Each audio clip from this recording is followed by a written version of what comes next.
दोस्तों, हमारा जीवन हमारे कर्मों का प्रतिबिंब होता है।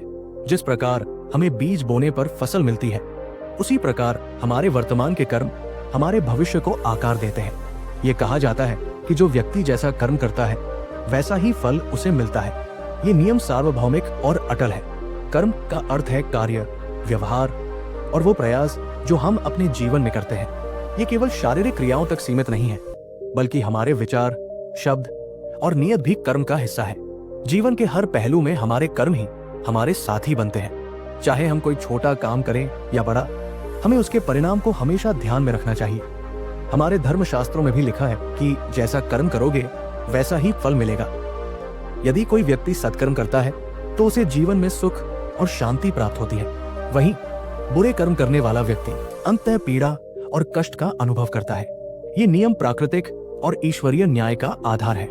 हमें जीवन में कई बार ऐसा प्रतीत होता है कि अच्छे कर्म करने वाले लोग कठिनाइयों का सामना कर रहे हैं, जबकि बुरे कर्म करने वाले सुखपूर्वक जीवन व्यतीत कर रहे हैं। लेकिन ये स्थिति अस्थायी होती है। ईश्वर हमारे हर कर्म को देखता है। अच्छे कर्म करने वालों को उनकी मेहनत और ईमानदारी का फल अवश्य मिलता है। वहीं बुरे कर्म करने वालों को उनके पापों का दंड भी भोगना पड़ता है। ईश्वर के न्याय में देर हो सकती है, पर अंधेर नहीं, और ये न्याय अचूक होता है। ये हमें इस बात का प्रमाण देता है कि कर्म का फल प्राप्त करने में समय लग सकता है, लेकिन ये कभी निष्फल नहीं होता।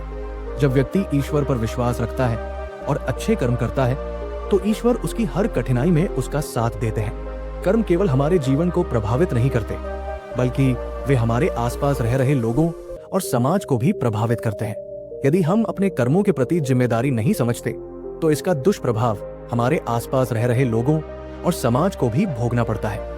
एक बुरा कर्म न केवल हमारे चरित्र को खराब करता है, बल्कि ये हमारे जीवन को भी अस्थिर कर देता है। वहीं एक अच्छा कर्म हमें न केवल आत्मिक संतुष्टि देता है, बल्कि पूरे समाज में भी हमारे प्रति सम्मान बढ़ा देता है। दोस्तों, ये कहानी सत्यपुर गांव की है, जो न केवल एक गांव था, बल्कि अच्छे और बुरे कर्मों के बीच संघर्ष का एक प्रतीक था।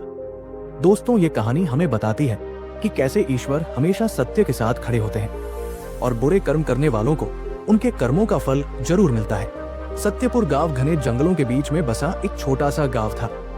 यहाँ के लोग ईमानदारी और परिश्रम को अधिक महत्व देते थे। गांव में मुख्य रूप से खेती का काम होता था।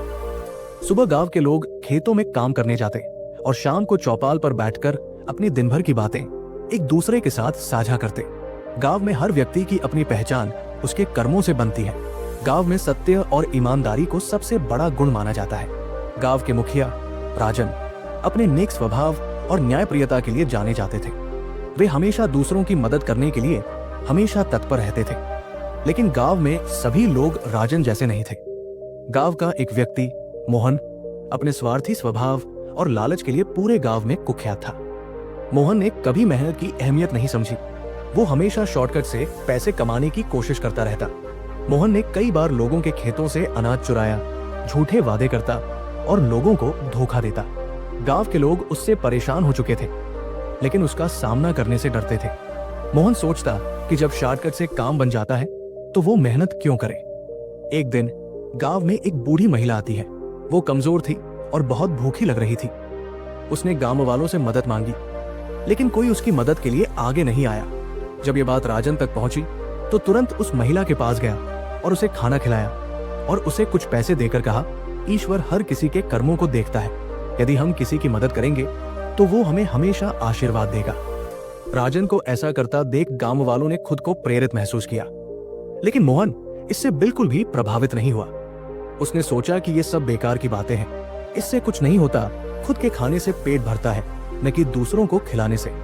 मोहन ने एक दिन गांव के मंदिर के दान पात्र से पैसे चुराने की योजना बनाई और आधी रात को वो मंदिर गया और सारा पैसा चुरा लिया।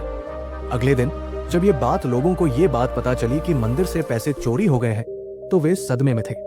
लेकिन किसी के पास कोई सबूत नहीं था कि वे ये कह सके कि ये सब काम मोहन ने किया है। मोहन को लगा कि वो बच गया है। उसने सारे पैसे का इस्तेमाल अपने फायदे के लिए किया और खुद को गांव का सबसे चतुर व्यक्ति मानने लगा। कुछ महीनों बाद गांव में एक बहुत बड़ी आपदा आ जाती है। लगातार बारिश के कारण गांव में बाढ़ आ गई और गांव के सारे खेत बर्बाद हो गए। गांव में खाने पीने की समस्या खड़ी हो गई। लोग कई दिनों तक भूखे रहने लगे। इस कठिन समय में राजन ने अपनी दूसरे गांव की जमीन और घर बेचकर अनाज खरीदा और जरूरतमंदों में बांट दिया और उनकी सेवा करता। वहीं मोहन ने इस संकट को भी अपने फायदे के लिए इस्तेमाल किया। उसने पास के बाजार से सस्ते दामों पर पूरा अनाज खरीदा और गांव वालों को ऊंचे दामों पर बेचना शुरू कर दिया। मोहन की ये हरकत लोगों के लिए असहनीय थी, लेकिन वे मजबूर थे और ऊंचे दामों में अनाज खरीद रहे थे।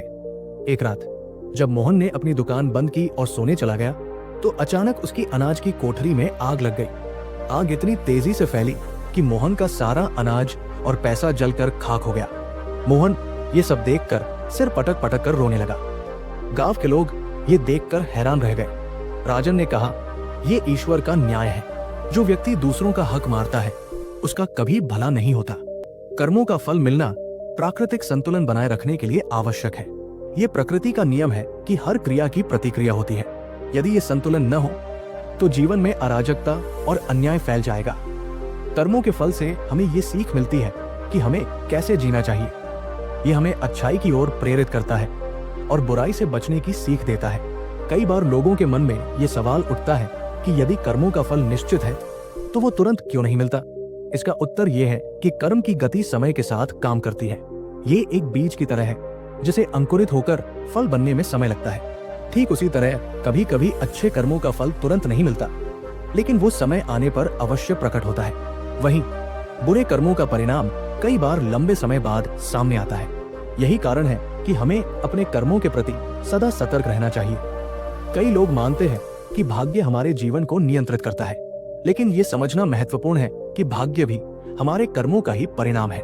जो हमने पिछले जन्म में या इस जीवन में किया है, वही हमारे भाग्य का निर्माण करता है। मोहन अब पूरी तरह बर्बाद हो चुका था। उसे अपने किए का पछतावा हुआ।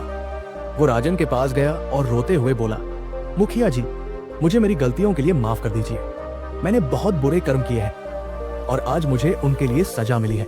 राजन ने उसे माफ कर दिया और कहा, यदि तुम सच में अपने बुरे कर्मों का प्रायश्चित करना चाहते हो तो अपने जीवन में सत्य और ईमानदारी का पालन करो। मोहन ने अपने बुरे कर्मों को छोड़ दिया और ईमानदारी का रास्ता अपनाया।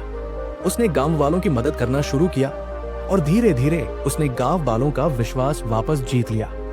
गांव के लोग भी समझ गए कि अच्छे और बुरे कर्मों का फल अवश्य मिलता है। राजन के नेक कर्मों की गूंज पूरे इलाके में फैल गई और लोग सत्यपुर को एक उदाहरण मानने लगे। ये कहानी हमें ये सिखाती है कि हमारे कर्म ही हमारे जीवन का आधार है। ईश्वर हमेशा सत्य और भलाई के साथ खड़े होते हैं।